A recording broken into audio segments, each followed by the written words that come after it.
John Hall, and I was in the U.S. Navy from 1963 to 1966. I was an enlisted man. I was in submarines and on an attack cargo, and it was a great experience. Good day, I'm Joe Holloway, your host for Eastern Shore Veterans, Their Story, Their Honor. Our mission for this program is twofold. First, to honor our veterans for their service to our country, and second, to record a history for future generations so we will remember the sacrifices they have made for our freedom. Today my guest is John Hall. Good day, John. How you doing? Joe, I'm doing just fine, thank you. Good. Well, welcome to our little program here. I understand you are a native of Salisbury. Grew up here, spent my youth here, and went off and came back, and have no regrets. We haven't got rid of you yet. No. You're a Navy veteran, I understand. I'm a Navy veteran. Okay. I went in 1963, and which was between the Cuban Missile Crisis and Vietnam was just starting to get cranked up. It was a very, not having been off the Eastern Shore very much, it was an interesting experience, and I was ready to see the world, I think, and experience some new things. So you had some choices to make when you graduated high school. Army, Navy, Marines, Air Force. Why the Navy? Good question. I could swim, and that was a positive thing, and I wanted to see the world, and I wanted to see what was outside of this area, and I certainly did get to see that, Joe. I started in Great Lakes, which is where the Navy Training Center was. I spent about 8 months up there in training for submarines, and went to school to learn how to be a diesel mechanic. When I tested to see where I could be placed in the service, they said you can do anything you wanted, and I thought, well, diesel mechanic's a good thing to be, and particularly if I was interested in submarines. What was your interest? I mean, what brought about the interest in subs? Well, frankly, I was a patriot, and I thought I was doing the right thing. I knew I was immature, and I needed some discipline, so I thought the service would be a good place for me to be. And submarines have always fascinated me as far as history goes. And again, I'm 17 years old, so I'm a little naive, so I don't know much about anything, having no worldly experience, and it just sounded like a fascinating place to go. You know, that's the interesting thing about our interviews. Most of the folks I'm interviewing now are, 50, 60, 70 years old. Right. And what we have to remember is most of these folks were 16, 18, 20 years old when they entered the service. No experience. Yeah, had never been anywhere hardly. Right. And I guess you went with your family's blessings. My family was, I don't know whether it was blessings or not. Of course, my mother cried, and my father said, good luck, and off I went. And when I was in boot camp, I remember writing home to my mother because we didn't have internet then, of course, and no electronic media. So we wrote letters, which was interesting. And my mother, of course, saved the letters, and I'd look at them years later and say, wow. And I remember writing home talking about how good the food was in the Navy in boot camp. And it hurt my mother's feelings because she always thought that she fed us well. But the first thing I told her was the pork chops didn't bounce when they hit the plate like they did at home.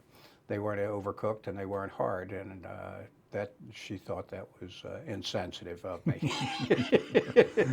The food was good. The food was excellent in the Navy. That's good. Always has been. Yeah. So you end up, you say at the Great Lakes, that was your basic? Great Lakes was my basic, and I went to school there for being a machinist mate. And then I went to submarine school in New London, Connecticut. And I was designated to go in nuclear subs, but ended up on a conventional sub. And a conventional sub, the one I was on was built in 1945. So it was like a war movie sub that you'd see for a World War II movie. It was very crowded, it was very congested. And again, it was, here were 90 people that were put together in a 100-foot submarine. And we lived very close, and we got to know each other very well, and you develop a bond and a responsibility where you care about these people and these people care about you. It's quite an experience, really. So how long was your basic and how long was your training for subs? The before you basic were- was 3 months, and the training for subs was about 8 months with all the schooling that I had to go through. So I spent pretty close to a year and a quarter in school. I went in when I was 17, I got out when I was 21. So I basically spent only a year in the fleet, or a year and a half in the fleet, traveling. And this is where my interest really lied. So when you shipped out on your sub for your first, what do they call it when you leave? What's their Well, it was deployment or deployment? No, or, no, they didn't call it. They just called it a cruise. Okay, on your first cruise. Right, first cruise. Okay, when you Well, shipped that. let me tell you about the training. Yeah, The okay. training for submarines is pretty fascinating, really, because not everybody qualifies. When you go into the water, the pressure builds up in your ears and your nose and your sinuses, and some people don't make it there. Some people can't swim. Some people are claustrophobic. Some people become claustrophobic later on and have some problems. One of the things that we had to do was ascend in a tank in New London, Connecticut. I think it was 60 feet. And they put you into this tank and they put a life jacket on you. They inflate the life jacket and you go up naturally with the life jacket from 60 feet down in the water. And some people just can't do that type of thing. It's just a mental thing. So out of half of the people that started with us, maybe 120, only 60 graduated from the submarine school, that many of them. And our first training experience where we went out on a real submarine, I remember somebody coming into the main control room saying, we've got a pump leaking. So we're down 100 feet under the ocean, and somebody comes in and says, we're taking on 45 gallons a minute in the control room and of water. We have a leak in a submarine. Well, leaks in submarines, of course, are not very good. And we're trainees, we're students, and we're thinking, it might sink. You're already sunk. We're already sunk. Where are we going to go? And the captain said, well, go find the chief of the boat and get him to come back here and Now, fix was it. this part of the training exercise? Okay. I don't know whether it didn't know was or or not, not, but it okay. impacted us. Okay. And so he sent somebody out to find the chief of the boat, and he said, I can't find him. 15 minutes later, he came back. Now, we're taking on 45 gallons of water. People are getting a little concerned, particularly the students. It doesn't seem to bother anybody else. But it takes them a half an hour to find him, even on a submarine that's 90 feet long. And they get the leak fixed, and everybody thinks it's very funny, except the students. So there is a little humor involved in here. So you would assume that maybe it wasn't correct in the end. Probably not. Could have been an exercise, a training Right, exercise to right, see right. how it would react. Right. And all these things matter, because they look at psychological profiles even Well, they see your that reaction. time ago. Exactly. If somebody yeah. started screaming and banging on the walls, Right. they would know that probably he wasn't suitable for, Right. for the next time. So Joe, it was fascinating because on a conventional submarine, we could only stay out for about 5 days, and we couldn't carry enough fresh water. now, when you say stay out, you mean stay under the water or stay away from port? Stay away from port. Okay. Couldn't carry enough provisions, could Okay. not carry enough fresh water. So we had to come back into port. Well, this is not typical of the nuclear subs that they have now that stay out for months and months and months. So our tours of duty were very short. And I remember we left New London, Connecticut, and our first stop was Bermuda. Well, shoot, Bermuda's a great tourist destination. There's not a whole lot to do when you're there. There isn't a whole lot of military presence there. So I toured the island and got to interact with the people and meet the people and did what I was supposed to do when I was 17 years old. It was a great experience. Well, I remember pulling into port and looking down at the bottom of the bay that we're in, and we're 40 feet deep, and you can see the bottom, and you can see coral and fish. Big difference than it is in Oh. the Atlantic Ocean here or the Chesapeake Oh, Bay. You can't see 4 foot. Yeah. Oh, it was absolutely Yeah. beautiful and startling. Yeah. We go down the Caribbean and we're the same thing, and that's where we were headed. We spent a lot of time in Puerto Rico, a lot of time in St. Thomas. St. Thomas at that time had a SEAL base there, and we'd pull right up to the pier at the SEAL base. And at that time, the SEALs were a little bit different than they are now. Generally, they were older, more mature. They trained at 26 years old. They already had their habits formed, and all they had to do was train them to do what search and rescue is primarily what they were doing there, and underwater demolition and that type of thing. So we had interactions with them. Just great experience, seeing all the islands and the people and the food and interacting there. So, in your New London, when you were stationed there, is that where you were stationed your entire time? Yeah, You were in the No, in the Navy, actually, or? when we came back from the Caribbean, we went into the yards in Philadelphia for a refit. And I didn't want to stay for the refit. I wanted to keep traveling. So I got off the submarine and got on an attack cargo. And then we went to the Mediterranean. And so I got to spend 6 months in the Mediterranean also. So you were getting close to seeing the world. I Yeah. was. Yeah. You know, we started in Turkey and Greece and Italy and France and Spain, Portugal, Gibraltar. It was just absolutely fascinating. I was in Rome for the elections, which were very important then. I got to meet the Pope, have a private audience with the Pope. I was in Cannes for the film festival. I was in Monte Carlo for the Grand Prix. Just a wonderful experience. Well, you're making it sound like a big vacation here, John. It wasn't was. quite that, was it? Well, no, it wasn't. Yeah. But at the same time, it was such an eye-opening Yeah. experience for somebody as young as I was. Oh, yeah.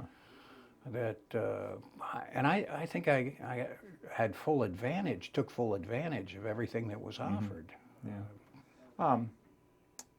Bonds between, you say you depended on each other in the sub, Yeah. Would you say 90 people 90 people. in a 90-foot sub, Right. 100-foot sub? 100-foot sub. Did you keep any of those relationships up over the years after you got out of the Navy? Or? No, I got out. I was ready to get out, I think. It was, Vietnam was starting to escalate at that time. And they were looking for people to extend, and I was willing to extend. And then all of a sudden, they said, we're going to drop the extension, and you can get out early if you want to go to school. And I said, okay, I'm done. This is my opportunity to get out and look at a different career. So I took advantage of that and used the GI Bill to go get out and go to school. So I didn't keep up the relationships. I think about it. I think about where my submarine is now. I'm sure it isn't operating anymore. Is it a museum somewhere? Probably. Okay. Either that or it's a reef. Yeah. So have you ever tried to look it up? See No. whatever happened to it? No. Yeah. What was the name of your It sub? was called the Corporal. All the conventional submarines of that type were named after fish, and this was, Corporal was a type of fish. I see. So the Torsk, I think, is in Norfolk or Baltimore or something like that, and, which is the same style. Right. Tell me about your first trip away from, you said you had a little training trip, but when you first went out and when they first, I guess, pulled the plug and started down with the sub, what was your feelings? Well, Apprehension or just... no, I don't think so. It was excitement. I felt like this was America, and it was such a great country, and I was so proud of being a part of the military at this time period, and thought I was contributing to the attitude of America and being a patriot, and being one of the good people that were doing what we needed to do at this time. Of course, again, 17 years old, I was a little naive and didn't know everything that was going on. But, we look at the bonds that we made while we were in the service, and you talked a little bit about it. On a submarine, everybody had to know everybody else's job. I was going to get to that about Right. your job on the sub. Yeah. As a machinist, basically you were a diesel mechanic. I was a diesel So mechanic. you stayed in the engine room Pretty most much. of the time. Yeah. So Yeah, but again, I could load a torpedo and fire it if we had to. yeah, correct. All right, and if there were any leaks, I could fix the leaks. Where if we were in situations where there's some type of stress or emergencies, pretty much could do everything. In the operation of the sub, as a machinist, when you went into the engine room, was there things you had to do continuously, or did this, when the engine started and ran, you just sit there and made sure everything operated correctly? Or typical of what you do with heavy equipment. You look at the gauges and make sure everything's Make sure running it's good. correctly, and make Okay. sure there's enough oil and water and pressure. And but then the diesels on these were huge. They A were lot different than what we see on a piece of Right. heavy equipment, right? and it wasn't unusual for them to crack a liner, which was water cooled, and have to replace the liner while the ship is underway, and you're looking at 100-degree temperatures or 120-degree temperatures in the submarine. And you have two exhaust manifolds on each side, or crack a head, and these have to be replaced, and it takes 4 or 5 hours for one person to do it. And I was a junior man, so I got to do it every time, and I still have the scars from these exhaust manifolds where the temperature runs about 300-400 degrees while it's cooling. Who was the manufacturer of the engines? Fairbanks Morse, Okay. and they were big, and we had 8 of them. So there were 8 engines on Right. there. Yeah. While you guys were out on a cruise, did you ever get fire torpedoes, practice runs, or anything? We did. We carried an atomic torpedo also. We called it an atomic. It was a nuclear torpedo, and we were one of the few conventional subs that could carry that torpedo. We never fired it, but it was aboard the sub. It was pretty unusual to have a conventional sub with that aboard. But we'd have training exercises. I remember one time we were working with the Navy, and we were in the Caribbean, and they're trying to locate our submarine with their sonar and their radar, and they couldn't find us, the airplanes. So we gave them their course, and they still couldn't find us. And so we put our snorkel up, which is when we're underwater, it takes air into the engine so we can run the engines, and there's a dramatic wake that's behind the snorkel. They couldn't find us. So finally we surface, and we can hear the pilot say, "Oh, I see you now." So that was our war training exercise with the Navy, where they had trouble locating us. I guess that's a part we missed when you talked about the snorkel going up. You didn't run under diesel power all the time. No, You run electric when you were below Underwater. the surface. Right. And so you had to come up to charge. right. We could only stay under for 24 hours. Let's see. And then we had to take oxygen into the boat. We couldn't generate oxygen like the new submarines do now. So we'd either put the snorkel up to again, to recharge the batteries, or else we'd surface. So we ran on the surface most of the time. And I don't think people understand that these subs didn't go very fast, Joe. We were probably 7 to 12 knots, Yeah. which is pretty slow, That really. is pretty slow. It really is. We couldn't catch anybody. They had to, Compared to today. today. Yeah, What do these they things- run today? Oh, shoot, mileage-wise, probably in the 45, 50 mile an hour Is that range. right? Yeah, Yeah, they that's that much they of a move difference, yeah. pretty quickly. And they can go a lot deeper. We couldn't go that deep. And it's like a friend of mine. He had an older boat one time. He said the only time he passed somebody is when they broke down. That's right. So, That's pretty much where we were. so if you were gonna, you couldn't go after somebody. They had to kind of come after you, or you had to run into each other if you were gonna, have any kind of interaction or Right. drift up on them or whatever you Right. want to do. You yeah. weren't, but we were pretty quiet, and that was the thing. We could sneak up on people. But it wasn't uncommon when we were playing war games down in the Caribbean and again, we'd play with the U.S. military or U.S. Navy for some of the nuclear submarines to locate us when we were 60 miles away. And we couldn't locate them because we didn't have that kind of technology that they had. Yeah. But they could find us and kill us from that distance. How about that? That was pretty impressive. Yeah. I think you might need to change boats if Right, there was ever yeah. any problems. If Well- there was ever a war you needed to get into, you might want to be in a different sub. We were talking today, though, that one time they talked about Norfolk and a conventional sub, which were a lot smaller, sneaking into Norfolk as a training exercise. And it came in under a freighter, and they didn't locate it because it was so quiet and you couldn't pick up the difference in the screws and the turning and the cavitation is what they called it. And it came right into the harbor in Norfolk and could have blown anybody up. Yeah. So pretty stealth. Huh, how about that? It was How fun. about that? The people on board the boat were just wonderful to interact with. Yeah. And you How was did. the food on the boat? Oh, it was excellent. Oh, Oh, it's that good, was huh? one of the benefits. Yeah. We worked 4 hours on and 4 hours off, so Uh-huh. we worked 12-hour days I when see. we were at sea. And it was hot rack, so you slept for 4 hours and then you went back and you switched bunks with people. And there was only probably 14 inches between the bunks, and that's how crowded it was. So you get out and somebody else would get in your bunk. So what was the temperature normally in the sub? Not in the engine room, but just It was pretty comfortable, Okay. really. They kept the temperatures very yeah. comfortable. But you talk about the food. After they serve food in the galley all day long.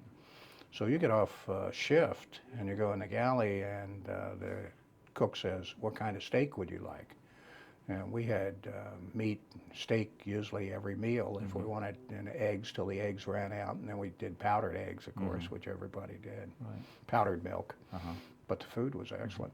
So you transferred from your sub. That was your first cruise, Right. and then you went to what you call an attack cargo That ship? cargo, right. Okay. I suppose that's pretty much says what it means. It's a cargo ship with guns on it. Well, no, it landing craft. Oh, okay. So okay. we carried the Okay. LSTs and that type of thing. see. And again, most of the concentration in military was over in the Vietnam area at that time. So we didn't carry many Marines. We were just, we were showing for fleet strength when we were in the Mediterranean. So it was just a show of strength that the fleet was in and the American Navy was there, which was pretty intimidating, I think, to most countries at that time. So the folks in Turkey and Greece, and I suppose they welcomed you guys when you come to shore. Well, most part. generally they did. There were still some feelings about World War II that these people had about Americans that would carry over, but we were pretty much goodwill ambassadors at that time, and we were welcomed. I remember one time we were in Greece, and we decided to go out to Olympia, which was where the Olympic Games started. And we rented bicycles. There were 5 of us who were in our white bell-bottom pants and our white Dixie cap hats and cup hats. And we were pedaling 26 miles out to this Olympic site. And I think we made it 24 miles before we gave up. It was up and down the mountains and around bends, and it was pretty tough ride. And finally we stopped to take a break, and it was in a little Greek village. And it took about a half an hour for the Greek people to say, that these weren't the bad Americans, these were the good Americans. Yeah. And then we said, well, how are we going to make it back? We were absolutely exhausted, make it back to port. And we're sitting there trying to communicate with, in one of these rural towns where English is not spoken. And a truck driver said, well, throw your bicycles in the back of my dump truck and I'll take you back to town. Which again was an outpouring of one of these foreign countries Right. of how we were received Yeah. then. Of course, most of the countries like to see us stop by and spend some dollars. Yeah, It well, was good for their economy. Well, we Yeah. did, and Yeah. we didn't make a whole lot of money Right, then. right. Remember how much we made? You were in the early '60s. I went in '71. It wasn't a whole heck I of a think it lot. was $89 a Yeah, month yeah, or something that's like it that. wasn't much, yeah. It was enough to survive, though. Yeah. We weren't sending any home. No. You didn't send any home, and didn't live high on the hog when you got leave or something No. like that. So No. anyway, yeah.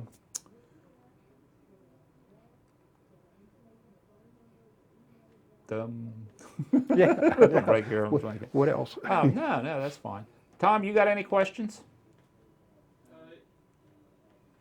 Tom usually. Talk about this, more of the circumstances that surrounded the times that you were in there, and I know we talked about basic and things of that nature, and why you went into the submarine, but primarily about the feel of the Atmosphere of the country when we were in, or Salisbury, or right? Do what now? the atmosphere of the military. You mentioned about the Cuban Missile Crisis, Right. and just a little bit more on that. Well, okay. Okay. Sure. Let me ask. He goes back and edits this, so You were talking about the Cuban Missile Crisis and, of course, the Vietnam thing. What was the attitude of like some of your family members or whatever, about the war and things like that? And I Cuba, know Vietnam hadn't got hot yet, so there probably wasn't a lot of opposition to that. it was an interesting time. The Cuban Missile Crisis happened 2 years before, or a year before I went into service. But it was still very much on the minds of the American people at that time. And we were still very aware that Russia and Cuba were still trying to do what they had done during the Cuban Missile Crisis, bring missiles into Cuba. And the Cold War had escalated at that point, and it was very sensitive. So we were very aware and spent a lot of time down in the Caribbean area, just circling the islands down there, and had never had encountered Russian ships while we were down there, and Russian spy ships.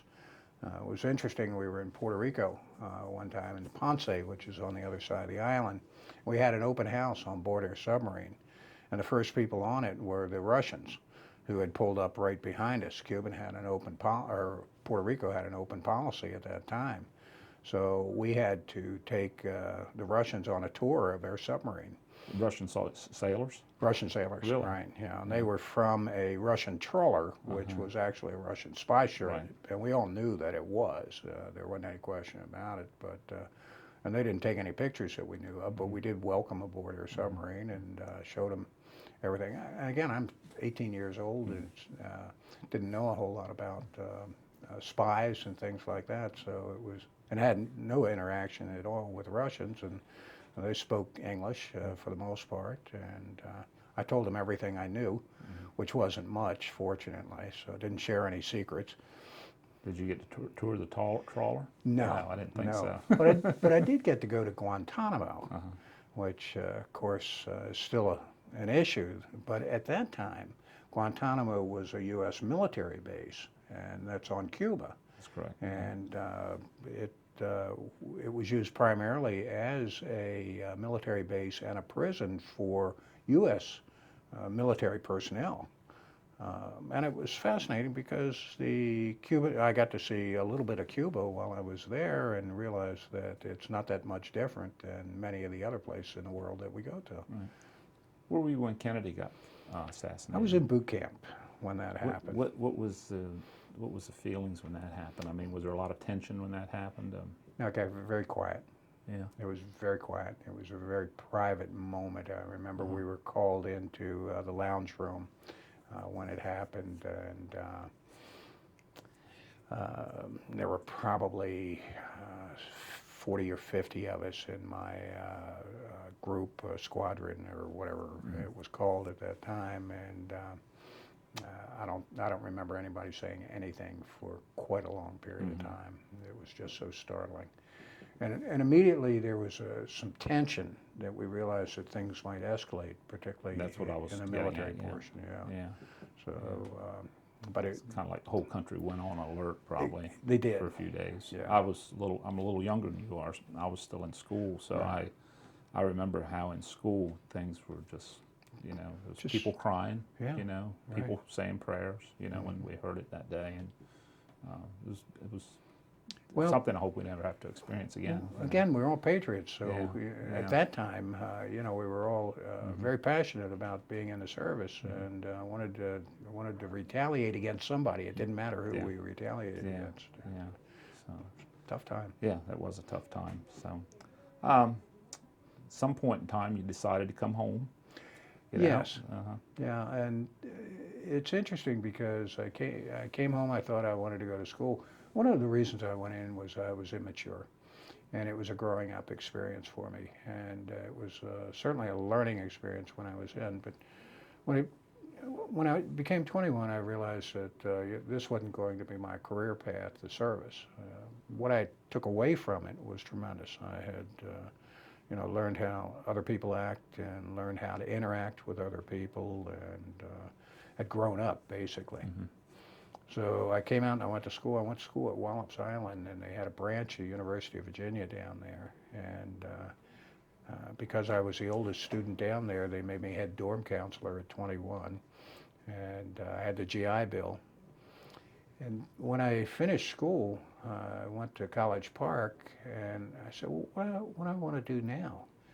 And I had this experience as a machinist mate and an engineman, and I said, I don't think that's what I want to do, but a travel agent would be a wonderful thing because I've seen a lot of the world. So I decided to become a travel agent, and that was my career for the rest of my life. Let's see. The rest of my life, almost. Yeah, yeah, Right. yeah. And now you're retired. Now I'm retired, and Yeah. it was a good ride, Yeah, really. And I've been in over 50 countries and been equivalent around the world probably 10 times. And I've seen and done more than most people will do in 10 lifetimes. Well, we never did talk about the family part. Did you meet your wife while you were in the service or when you came home? Or? No, I met her when I was in college. Okay, right. And that was probably the best thing that ever happened to Yeah, me okay. also. So you had your service behind you. Right. Yeah, okay. And then we had 3 children, and of course, having the military discipline, I'm sure it added to the temperament and the attitude of my children, the discipline that I had received while I was in the service. My father went to a military school, and he was a pilot during World War II and flew 50 missions in a B-25, so he was a bomber pilot. So he was a war hero, I guess, because he came home. But he always had a military bearing. I thought he was 6'7". He was only 5'11", but I knew he was 6'7" when I was growing up because of that military bearing that he had. And it made an impact on me. And he wasn't a heavy disciplinarian, but he did make you toe the line when you were growing up, I'm sure. Yeah, see, he was fair. Yeah, He was fair. yeah. He was really, he was a good, good parent. He was involved, and both my parents were involved in their upbringing, so I was very fortunate, and that carried over into my children, I hope. You've talked a lot about discipline Right. and how, the Navy, you grew up, when you were in the Navy. Right. How do you feel about today's society and military? How would it help? That's a good point. I think everybody should go in the service and experience what we've experienced. First of all, We don't want the war. no, we don't. We're gonna we don't. we talk no. about that. No, It's not what we want to go for, but we want them to experience what America's all about. We want them to learn a trade and have something to fall back on. And of course, we all did that when we went in. We learned something that we could carry over into our future that we could use. And unfortunately, I don't think that the youth of today get that opportunity, first of all, to interact with each other and talk to each other about how great our country is and what opportunities we have. yeah, the society has certainly changed It since has. back then. Yeah, It so has. anyway. And we stood together, Yeah. and that's it meant a correct. lot. Yeah, that's correct. So when you got out, you started your career as, went to college and all. You witnessed what was happening to the country in the next That's right. 10 years or so. During the Vietnam War, Yeah, and, yeah. and Is that also disappointing to you, some of the things you saw? it was disappointing the way we act because I was still had very strong patriotic feelings. At the same time, I had younger siblings who were on the other side of the fence who were demonstrating against the war. And I still felt very strongly that we should have been involved in the Vietnam War and more involved than we actually were, and maybe taken a different tack than we did. Right. I think a lot of Americans did and were embarrassed because we didn't pursue the right course when we were doing it. Right. Okay. Well, John, thank you for your service to our country. Joe. And to our county. We do serve together on the We county do, council. We and didn't bring that up. it's a during our meeting. pleasure. Yeah. So, And as you say, we don't always agree, that's right. but we do respect each other. That's right. That's right. So, anyway. Okay. Thank you for watching Eastern Shore Veterans, their story, their honor. If you would like to share your story and be a guest on our program, please call us at PAC 14. The number is at the bottom of the screen. Thank you.